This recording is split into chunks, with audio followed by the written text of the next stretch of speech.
মানুষের সন্তানদেরকে একটা ন্যায়সঙ্গত দাবি, যে দাবিতে আলাপ আলোচনা করলেই এই বাচ্চাদেরকে রক্ষা করা যেত, এই বাচ্চাদেরকে স্কুল কলেজে আটকে রাখা যেত, এই বাচ্চাদেরকে বিশ্ববিদ্যালয়ে আটকে রাখা যেত, তাদেরকে আজকে পথে নামতে বাধ্য করেছে। তাদের উপরে পাকিস্তানি কায়দায় ৭১-এর আগে পাকিস্তানি বাহিনী যে কায়দায় বর্বর নির্যাতন করেছে, আজকে বাংলাদেশের পুলিশকে, বাংলাদেশের র্যাবকে, বাংলাদেশের আনসারকে আজকে বাচ্চাদের বিরুদ্ধে সেভাবে লেলিয়ে দেওয়া হচ্ছে।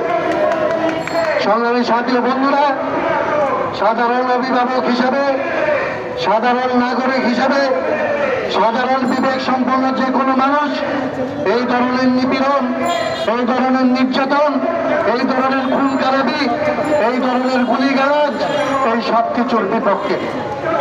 সংগ্রামী সাথী বন্ধুরা, আপনারা জানেন এই কাজ করার জন্য উনি পরিষ্কার বলেছেন, এইটা উনি করেছেন হচ্ছে ওনার ব্যক্তিগত বিরক্তির জায়গা থেকে, ওনার ব্যক্তিগত ক্ষোভের জায়গা থেকে। উনি বলেছেন ১৮ সালে কোটা সংস্কার আন্দোলনের ছাত্রদের উপরে বিরক্ত হয়ে তিনি সমস্ত কোটা বাতিল করে দিয়েছেন।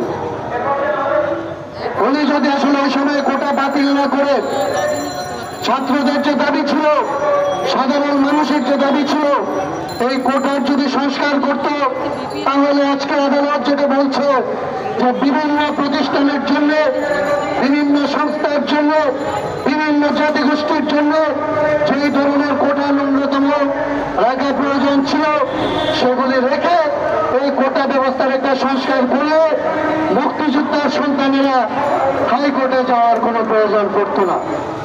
উনি যখন আসলে কোটা বাতিল করে দিয়েছে, তখন মুক্তিযোদ্ধার সন্তানদের আদালতে মামলা চলমান ছিল, কন্টেম্প মামলা তাদের উপরে চলমান ছিল।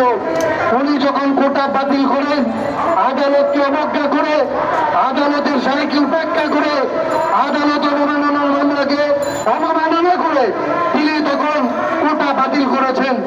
আজকে যখন ছাত্ররা আবার কোটা সংস্কারের কথা বলছেন, তখন তিনি আদালত দেখাচ্ছেন, তিনি বলছেন আদালতকে উপেক্ষা করে তার পক্ষে এখন কোটা সংস্কার করা সম্ভব নয়।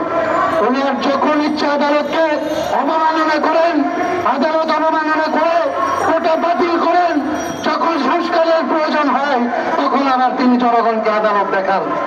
এই যে স্বেচ্ছাচারিতা, এই যে মিথ্যাচার, এই যে বিভ্রান্তি, এগুলি কেবলমাত্র তার ইচ্ছা, কেবলমাত্র তার রাগ, কেবলমাত্র তার ক্ষোভ অথবা তার পরিকল্পনা বাস্তবায়নের জন্য এই রাষ্ট্রের আদালত, এই রাষ্ট্রের পুলিশ, এই রাষ্ট্রের সংসদ, এই রাষ্ট্রের আইন কানুন সমস্ত কিছুকে এক ব্যক্তির জন্য ব্যবহার করে বাংলাদেশকে একটা ভয়াবহ পরিস্থিতির দিকে, বাংলাদেশের জনগণকে একটা বিপদের দিকে ফেলে দিয়েছেন।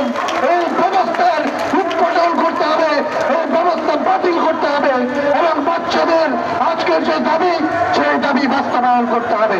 সেই দাবি বাস্তবায়ন করার জন্য বাংলাদেশে ছাত্ররা যে আন্দোলন করছে, সে আন্দোলনের প্রতি গণতন্ত্র মঞ্চ তার সংহতি জানাচ্ছে। গণতন্ত্র মঞ্চ তার অভিভাবকদের নিয়ে বাংলাদেশে আজকে যারা আছে তাদের প্রতি সংহতি জানিয়ে আজকের এই সমাবেশের আয়োজন করেছে। এখন একটা মিছিল আমাদের সামনে, গণসংহতি আন্দোলনের একটি বড় মিছিল এখানে উপস্থিত হয়েছে, তাদেরকে অভিবাদন এবং আপনারা যারা শুনছেন তাদের সবাইকে সংগ্রামী অভিবাদন জানিয়ে আমার বক্তব্য আমি এখানে শেষ করছি। আপনাদের সবাইকে ধন্যবাদ।